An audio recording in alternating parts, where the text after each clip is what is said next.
guys, I'm Sarita. I'm Nikki. And we're your favorite sisters. Us.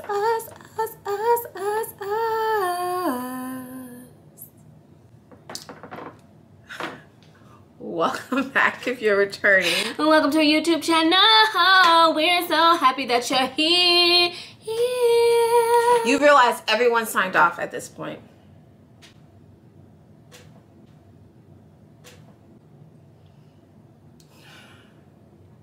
If they hadn't did it, they did it when you did that long dramatic pause for no reason. No, I think it was the horrible singing.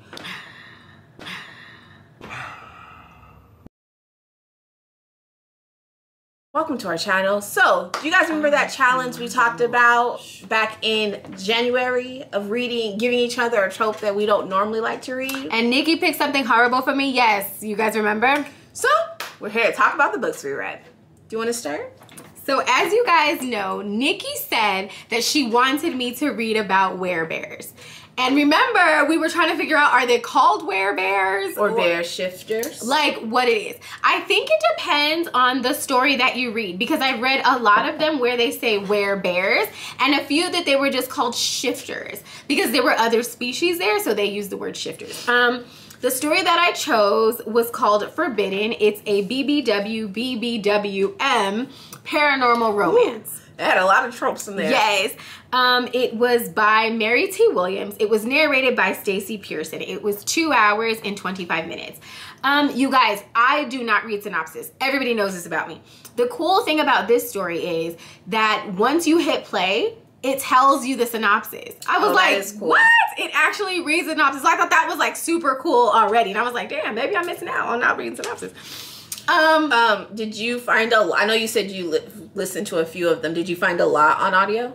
Yes, all of them were interracial or multiracial. There weren't too many that I don't think I found any, honestly, that were Black romance. Okay. But I mean, I don't mind reading interracial. I just usually prefer for the main character to be a Black woman. It was about a werewolf, a werebear. Turns out they are mortal enemies. Did y'all know that? Did y'all know that? Okay. So I don't know if that's what it is in every story, but in this specific story, they are mortal enemies, you guys.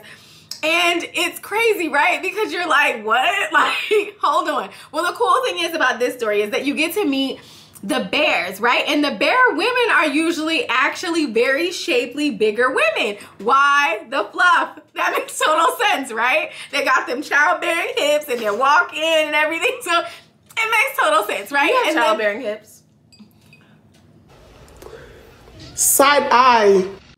And then you get to the werewolves, and they're very lean and muscular. So it was kind of cool. So let me get to it.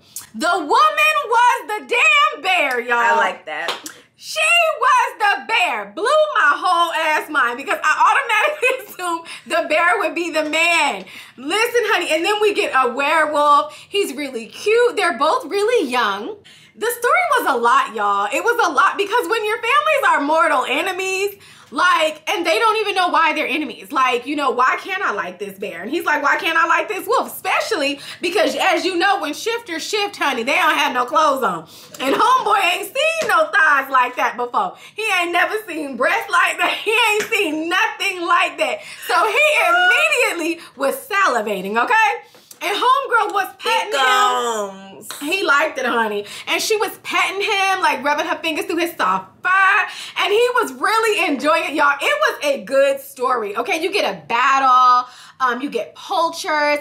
The cool thing about this story was that you get to go to the different families, right? So you get to see how a pack lives, and then you get to see how a colony lives or a clan for the bears. So it was super cool because you think like, it's not going to be the same, or the bears are going to be more crazy and everything. It was just really awesome. The bears were more level-headed, but do you want to know why? I'm going to tell you guys a little secret. That's because they had a female leader, something that the werewolves would never do. So it's just interesting how the different dynamics, right? And you think bears would be like, "Arr, arr, arr." They are. They are. It was a really good story, you guys. I'm not gonna say that I'm a lover of werebears, but I won't turn my nose up at it anymore the way that I did. Mission accomplished. There were some good lights in here. It wasn't as animalistic as I would have liked. When I read paranormal or shift to romance, I really like when they're just ripping their clothes off and this one was more like, but still good, right? Like, it was still good. So again, the story was Forbidden Love. It was by Mary T. Williams. It was narrated by Stacey Pearson. It was 2 hours and 25 minutes. Nikki, I will say that you made it hard for me to have to search. Yes. Like, I really had to search and look for it. But at the end of the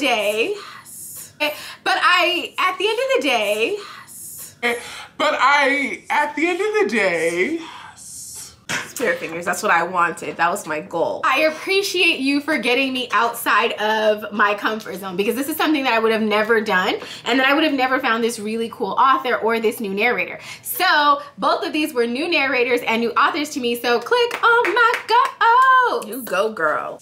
So struggled finding a book, right? Nothing was anything that I would want to read.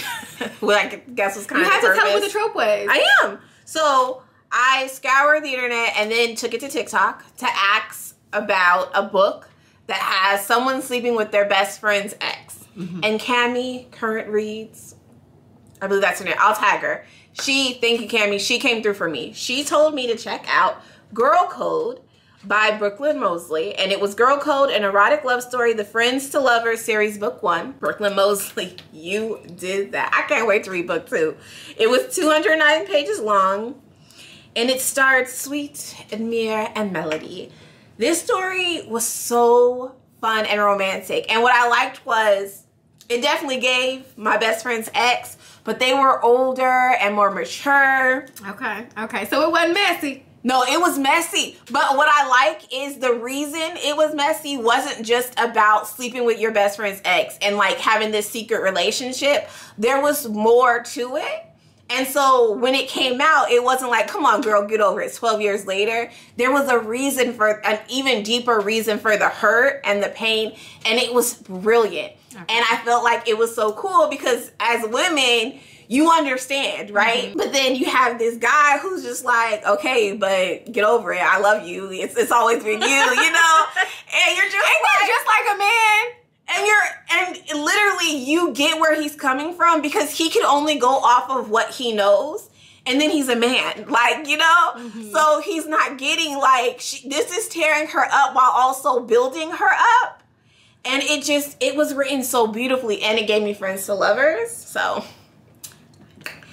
it was clever. It was sexy. It was smart. It was funny. It was just like, okay, Amir is everybody's dream. He's an R&B star, which y'all know about your girl. I love me musicians, okay? Like, you talk about loose women, sing to me, okay? I love musicians. And Amir is just America's heartthrob, you know? He's it. And he puts you in the mind of like old school R&B when they would be shirtless, singing in the rain. Yes, you know, like, it's everything. He's giving Usher. Yes, and then you have Melody, who's just at a point in her life where he's what she needs, even though that's not what she wants. But to get to this point, her best friend, Shanice, got her there. Like, she got her through it. So, like, they have such a tight bond. But what I liked is Amir and Melody didn't know each other because of Shania. They had their own relationship. Okay. So it wasn't that makes it less messy. Yes, you know, it wasn't like friend was just the go-between. There was more to the story. It had depth. It had feeling. Like, I didn't cry, but I was sad. I almost did, but it was perfect. Like, it had depth. To be only 209 pages, you got a full story. And you knew how it was going to end, but it wasn't predictable at the way everything fell out. So I really liked that. It just was an overall good story. I know I am not a reader of Sleeping with My Best Friend's Ex because I just kept like, oh my goodness, when it comes out. It was stressing me out. So I know I'm not that, but I need to be more open because I had already decided, like, oh, I can't trust this girl. I don't like her. You know, already built up, because loyalty is important to me. So it made me realize I need to open up and not be so shrewd with certain things, because this story was amazing. There is a part 2, which I cannot wait to read, because it's the continuation. It's gonna be amazing. Like, this was a very, very good read. Thank you, sister, because I never would have read it had it not been for this challenge. Okay, so we both can agree that we need to venture out. So, in the spirit of venturing out, guess what? We are going to do pick a trope for each other all the time. And we're gonna call it what? Not my cup of tea. I know, but I'm stressing about what you're gonna get me to read. But what I decided was I'm going to write all the tropes that I love, the ones Nikki does not. And Nikki's gonna write down all the tropes that she loves, the ones that I do not. Or even some that are a mixture, right? Like some that we've never even read all together. We're gonna write them down, we're gonna fold them up in little pieces of paper, and we're gonna put them into a cup. We're gonna shake the cup up, and each month we will pick something random, which is gonna make it really fun, because Nikki won't get to pick something that she knows I hate, and I won't get to do that to her too. Right. Because it makes it harder, because you go in feeling like I already hate this, I already hate this. Yes, because it's a challenge. Would you guys be interested in us making a video about the tropes we do love? Just so that y'all can see where our reading taste lies? Because while they're very similar, they're polar opposites. And even when we like books, it's for very different reasons. Yes. So it's crazy. Or we focus on different things. So it's a little weird. So, but let us know if you guys would like that. Want to see. We want to give you what you want. Yes, yes, yes. Like, comment, subscribe, hit the bell. Ring-a-ding-ding. Don't forget to share. Bye, y'all.